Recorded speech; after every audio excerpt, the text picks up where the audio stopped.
ROG laptops, then you'll see the continued use of their signature chiclet-style keys and backlighting. But to be honest, I think the plasma copper color would have been a nice alternative. The touchpad is okay in my opinion. It uses the native window drivers, so the gestures are quickly picked up, but I found it to be a little too sensitive for my liking.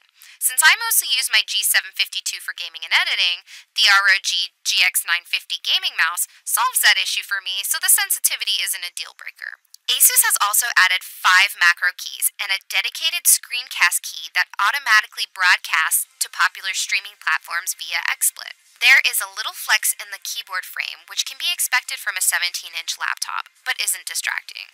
The ASUS G752 comes with a 1920 by 1080p display. It has a matte finish IPS screen, great color accuracy and contrast, and it's perfect for gaming and editing. The G752 screen has G-Sync. For those of you that haven't experienced the wonderful world of G-Sync, it reduces visual stuttering and tearing. So when G-Sync is enabled, the refresh rate will cap at 75 MHz. Let's touch base back to the audio. As I said before, the speakers are placed behind the screen, so the sound can get loud, but can be a bit muffled due to the fan noise and placement. Most of you will probably be gaming with this monster, so you'll most likely never even notice this with a headset on. Now that we've covered all of the basic look and function of the ASUS G752, I need to mention that it comes in a few configurations. First, the G752 VS and the G752 VS Overclock Edition.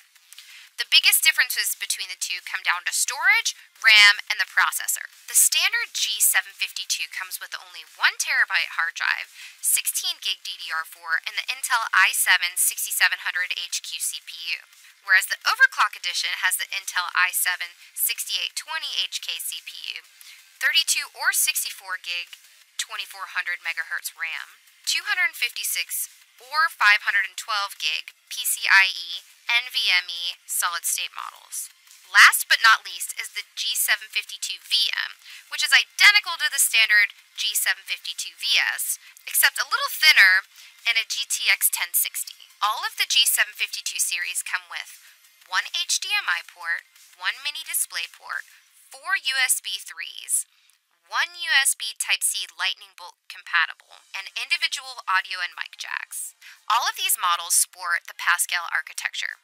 That delivers game-changing innovations, including next-gen VR that is smooth, low latency, and stutter-free, with the best energy efficiency.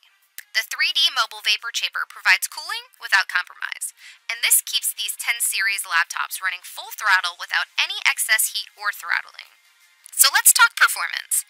The G752 has an NVIDIA GTX 1070, so gaming is practically flawless. Running most games at 1080p is great.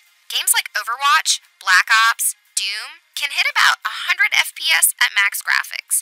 Even The Witcher 3 gets about 60. So let's run down the great qualities of the G752. It has a 17-inch 1920 by 1080 Full HD IPS with G-Sync screen, 256GB NVMe PCIe solid-state drive, and 1TB hard drive, GeForce GTX 1070, 8GB GDDR5 that's VR ready, Intel i7-6820HK CPU, 32GB DDR4, 2400MHz upgradable RAM.